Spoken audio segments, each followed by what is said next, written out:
मैं आपके लिए एक न्यूज़ स्टोरी लेके आई हूँ। ये स्टोरी मेरी नहीं है। ये मैंने स्टोरी वॉटपैड से लिया है, वो भी ऑथर की परमिशन से ही। और मैं इस स्टोरी के जो क्रेडिट है मैं इस ऑथर को देती हूँ। इस स्टोरी को मैं अपने चैनल पे एक्सप्लेन करूँगी। ग्वाने मंदिर के घटना के 6 महीने बाद प्रसिद्ध हांगन जून और कुख्यात इलिन पैटिया एक साथ भाग गए। अब हांगन जून मुख्य साधक बन गए हैं, इसलिए वो गुप्तवास में रहते हैं। लैन परिवार के बड़े बुजुर्ग, विशेष रूप से लैन कुरैन, ये सुनिश्चित करने के लिए हर संभव प्रयास करते हैं कि हांगन जून अपने तथाकथित पति इलिन पैटिया के साथ कम से कम समय बिताएं। सभी लोग वेबभूषण को ये दिखाकर अपमानित करने की पूरी कोशिश करते हैं कि वो मुख्य साधक बनने के योग्य नहीं है। वेबभूषण ने ये सब कुछ छुपाए रखा, लेकिन फिर भी लैन जिंगी और लैन सुजी ने अपने गुरु के अकेले होने पर हांगन जून को सब कुछ बता दिया। लैन वांची ने वीन को लाड प्यार से पाला, लेकिन अपने पति के अनुपस्थित में मिले घाव इतने गहरे थे कि उन्हें लगभग खुद को जिंसी में कैदी बना लिया था। जब भी वो जिंसी से बाहर कदम रखते, कोई न कोई आकर उसे याद दिलाता था कि उसने उनके प्रिय दूसरे जेट लैन वांची हांगन जून को कितना दुख पहुंचाया है। बस एक दिन वो इसे सहन नहीं कर सका, क्योंकि लैन कुरैन ने लैन वांची को 2 दिनों से व्यस्त रखा था। उसका वही पुराना बहाना था कि लैन शीजन अपने संप्रदाय को मामलों को संभालने के लिए यहाँ नहीं है। लैन कुरैन और लैन एल्डन ने लैन वांची को मुख्य साधक और संप्रदाय नेता दोनों का काम करने के लिए मजबूर किया, जबकि लैन शीजन एकांतवास में है। वेबभूषण ने अपनी प्यारी चैनचिन और सुबेन को लिया और अपने पति के मेज पर जाकर नाइट हंट, रात के शिकार के अनुरोधों को देखने लगा। उसे एक बहुत सी अजीब मामला मिला, लेकिन वो गुस्सू से बहुत दूर था। उसने खुद पर ही ताना मारा, उसे क्या फर्क पड़ता है कि वो जिंसी में नहीं है। लैंसन यहाँ उसको देखभाल करने के लिए या उसके साथ प्यार करने के लिए या जो भी हो उसके लिए तो नहीं है। विभूषण अभी भी खुद से उड़ नहीं सकता, हालांकि उसके पास अपना शरीर है, लेकिन उसके शरीर में ना तो आत्मिक ऊर्जा थी और ना ही द्वेष ऊर्जा। वो बस एक बेकार इंसान था जो लैन वांची पर एक बोझ है। यही सोचते वो उस अंधेरी रात में क्लाउड फ्रेशस की सीमा से बाहर कूद गया। 2 दिन के बाद विभूषण आखिरकार उत्तरी जियांगन नाम क्षेत्र में पहुंच गया, जहां बड़ी संख्या में लोग लापता हो रहे थे। कुछ लोग वापस तो आए, लेकिन वो अपनी पहचान समेत सब कुछ भूल चुके थे। पूरे दिन की खोजबीन और पीछा करने के बाद आखिरकार वो एक टूटे-फूटे मंदिर के बीचों-बीच खड़ा था। जाहिर है ये प्रकृति देवी का मंदिर है। इस मंदिर में पूजा करने वाले सभी पूर्वज और वंश मर चुके हैं और बाकी लोगों को पूर्व मुख्य साधक जिन गोंगियाओं ने खत्म कर दिया था। सालों तक उपेक्षित रहने के बाद देवी को बहुत अकेलापन महसूस हुआ, क्योंकि अब कोई भी उनके मंदिर की देखभाल नहीं करता था और ना ही उनकी पूजा करता था, इसलिए उन्हें ना लोगों को अपने मंदिर में लुभाया और अपना अकेलापन दूर करने के लिए उनकी यादें छीन ली। कोई मरा नहीं, सब सुरक्षित है, लेकिन यादों के बिना उन्हें ये भी पता नहीं है कि ये क्या कर रहे हैं। स्वाभाविक रूप से प्रकृति देवी ये महसूस कर सकती है कि ये तथाकथित इलिन पैटिया अब तक सबसे अकेला इंसान, जिसके हृदय पूरी दुनिया जितना विशाल है। वेवुशियन ने अचानक महसूस किया कि टूटी हुई दिव्य प्रतिमा एक प्यारी सी हरी रोशनी से जगमगाने लगी है, और तभी उनको मन में एक मीठी और कोमल आवाज गूंजी, वेवुशियन। वेवुशियन, तुम कौन हो? तुम क्या चाहती हो? उसने ये सवाल तब पूछा जब वो किसी भी स्थिति और हमला सामना करने के लिए पूरी तरीके से तैयार था। मैं प्रकृति देवी हूँ। किसी ने मेरे सभी उपासक को मार डाला और मुझे अकेला छोड़ दिया, इसलिए मैंने अपना अकेलापन दूर करने के लिए कुछ इंसानों की यादें छीन ली है। दोनों के बीच में एकदम सन्नाटा छा गया। फिर वेवुशियन ने पूरी दृढ़ संकल्प के साथ फिर से बात शुरू की।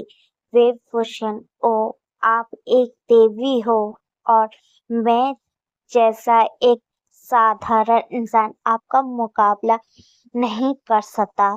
तो चलो एक सौदा करते हैं। मैं आपकी समस्या सुलझाने में आपकी मदद करूंगा, लेकिन बदले में आपको इन लोगों की इनकी यादों के साथ सुरक्षित जाने देना होगा। देवी, क्या तुम्हें पक्का यकीन है कि तुम मुझे ये दे सकते हो जो मुझे चाहिए? वेवभूषण, जब तक यह मेरी क्षमता के दायरे में है, उसने पूरी दृढ़ संकल्प और गहरे चेहरे के साथ जवाब दिया। देवी कुछ देर चुप रही, लेकिन फिर अचानक एक कुटिल और शरारती हंसी के साथ बोल पड़ी। देवी वेवभूषण, तुम्हें पता है क्या? तुम्हारा प्यार से पूरे निश्चट लोक के सबसे पवित्र प्रेमों में से एक है। अगर तुम अपना प्यार का एक छोटा सा हिस्सा भी मेरे साथ बांट लो, तो मैं खुशी खुशी इन लोगों को जाने दूंगी और फिर कभी किसी को कोई नुकसान नहीं पहुंचाऊंगी। वेवभूषण, ता तुम्हारा मतलब क्या है? वेन अपने किसी प्रियजन खोने की बात सुनकर घबरा गया, और वो प्रियजन कोई और नहीं बल्कि उसका इकलौता प्यार लैंसन था। देवी, अरे, मेरी बात का गलत मतलब नहीं निकालो। तुम तो हर किसी से प्यार करते हो, ठीक वैसे ही जैसे तुम अपने गधे से प्यार करते हो, या जैसे तुम्हें कुत्तों से नफरत है। विन कभी कभी सोचता, गहरी सांस लेता और सोलोमन ट्यून में कहता, वेवभूषण, जब तक मेरे परिवार के लिए मेरा प्यार और देखभाल का चिंता विशेष नहीं है, जब तक आप कुछ भी ले सकती हो। देवी, ओ माई, आप बहुत उदार हो इलिन पैटिया। मैं आपको धमकाना नहीं चाहती थी। मुझे अपनी इच्छा बताएं, मैं आपकी एक बेतुकी कल्पना को पूरा कर दूंगी और उसको हकीकत बना दूंगी। देवी सैकड़ों इच्छाओं की कल्पना कर सकती है, वेवभूषण, पूछ सकता है, लेकिन उसने जो कहा उससे वो चुप हो गई। विभूषण, मेरी अब कोई इच्छा नहीं है, लेकिन अगर हो सके तो मैं अपने लैंसन का कुछ दर्द कम करना चाहता हूँ। देवी ने खुशी खुशी डील को मान लिया और सभी गांव वालों को छोड़ दिया। फिर वो डील का अपना हिस्सा पूरा करने के लिए प्रकृति देवी की टूटी हुई दिव्य मूर्ति के सामने बैठ गया। ईश्वर एनर्जी की एक चमकती हरी बॉल विभूषण के माथे से टकराए, जिससे उसे रास्ते में आने वाली किसी भी दर्द को ठीक करने की ताकत मिली और अपने परिवार को छोड़कर दूसरों के लिए उसका बिना शर्त प्यार खत्म हो गया। उसकी हीलिंग पावर भी सिर्फ उसके परिवार पर ही लागू हो सकती है, क्योंकि वो डील का हिस्सा है। टाइपोलिटम के ग्रैंड मास्टर इलिन पैटिया विभूषण को ये पता नहीं था कि आज के समय में वो बहुत कम लोगों को अपना परिवार मानते थे। उनका प्यारा पति लैंड वांची, उनका गोद लिया हुआ और बिन गोद लिया हुआ बेटा लैंड शुजी और लैंड जिंगी, उनका सोल ब्रदर पेनिन, माउंटेन डंकी, लिटिल एप्पल और प्यार से भरा बर्फ जैसे सफेद खरगोश। उसने अभी तक अपने तथागत भाई जियानचन और गुस्सैल भतीजे जिनरुलान से सुलह नहीं किया था। यह प्रकृति देवी का दिया हुआ श्राप या महान आशीर्वाद इस समय उसके मन और आत्मा को पूरी तरीके से शुद्ध कर रहा था। विभूषण की नींद तब खुली जब एक उल्लू उसके सिर से ऊपर से उड़कर गुजरा। वो हैरान हो चक्का और डर गया था।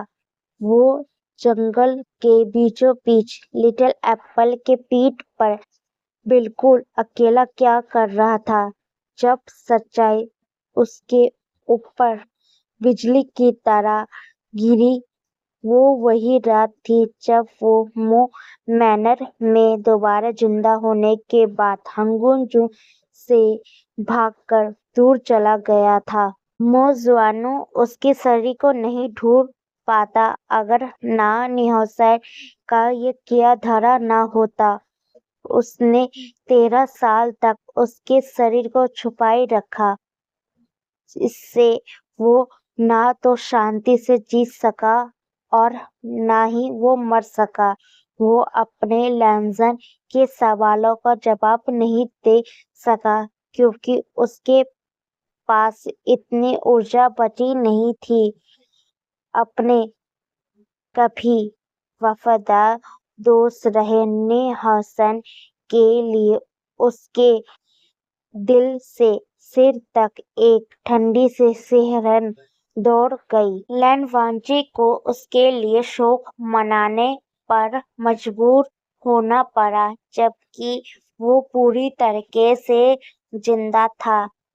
बस उसकी आत्मिक चेतन खो गई थी और उसकी आत्मा टूट चुकी थी और वो अचेतन रूप से निहोसन से नफरत करने लगा। जियानचन भी बदले में उससे नफरत करता था और उसे अपनी कभी प्यारी रही सीढ़ी से भी नफरत महसूस हुई। वो सीढ़ी जो तथागत धर्म के मार्ग कल्टीवेशन से उसके पतन का मुख्य कारण था। वो खुद इस अचानक हुई खोज से समझ नहीं पाया, लेकिन उसे एहसास हुआ कि उसने प्रकृति देवी के साथ एक सही सौदा किया था। केवल उसके परिवार के सदस्य ही इस नियम के अपवाद थे। बाकी लोगों के साथ वो उसके अपने व्यवहार के अनुसार ही पेश आएगा। जैसे जैसे उसका प्रेम केवल उसके परिवार की ओर केंद्रित होता गया, अपने लैंसन के लिए उसका प्रेम 1000 गुना और भी गहरा हो गया। वो पूरी कल्टीवेशन जगत से नफरत करता था जिसने उसके साथ अन्याय किया था। अपने प्यारे लैंसन के बिना वो खुद को बेहद अकेला महसूस करने लगा और आधी रात के सन्नाटे में जंगल के बीचों बीच फूट फूट कर रोने लगा। वो मैनर छोड़ने के बाद लैन शूजी को बेचैनी महसूस हो रही थी। सबसे पहले तो उसने अपने गोद लिए हुए पिता की आंखों में वही निराशा और उदासी देखी। लैन जिंगी भी जानता था कि हांगुन जून पिछले लगभग 13 साल से हर रात इंक्वायरी आत्माओं से संवाद करते थे, लेकिन उसे पता नहीं था कि उसके गुरु किसे ढूंढ रहे थे। लैन शूजी के साथ ऐसा तो नहीं था।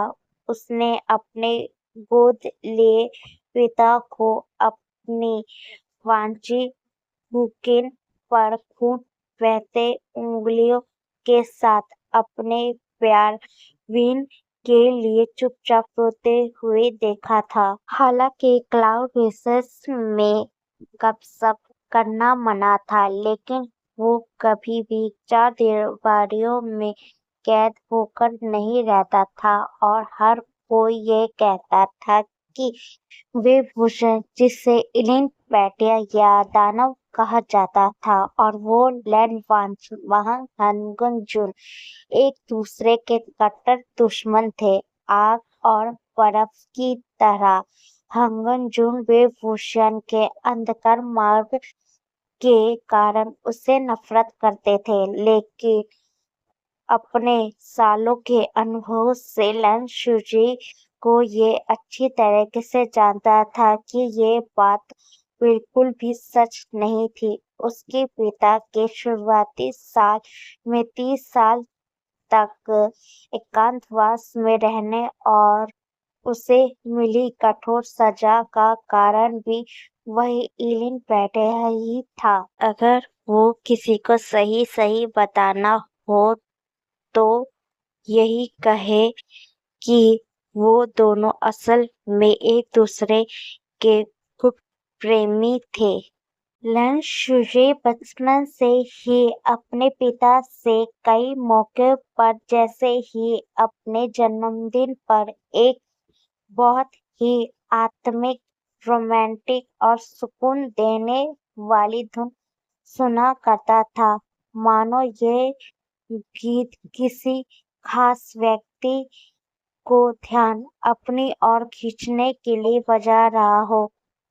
उसे 100% यकीन था कि ये गीत हांगुन जून ने ही रचा है, क्योंकि ये वुशु के लोकगीतों जैसा नहीं था। लेकिन आज उसने वही गीत मो मैनर में उस पागल से मो जुआनू को सिर्फ एक सीटी और पत्ते की मदद से बजाते हुए साफ-साफ सुना। जल्दबाजी में उसने इस बात को ज्यादा गंभीरता से नहीं लिया, लेकिन जब उसने अपने पिता की आंखों में वही उदासी देखी जो आम तौर पर सिर्फ इलिन पैटिया के लिए ही झलकती थी, तो उसका सीना भारी हो गया। इसलिए जब सब लोग अपने अपने कमरों में चले गए तो वो अपने पिता के कमरे में गया और उसने मोम मैनर में घटी हर बातें विस्तार में बताई। जब उसने अपने पिता की आंखों में उम्मीद की चमक देखी तो उसकी अपनी आंखें भी हैरानी से चौड़ी हो गई और फिर वो खुशी खुशी सोने चला गया।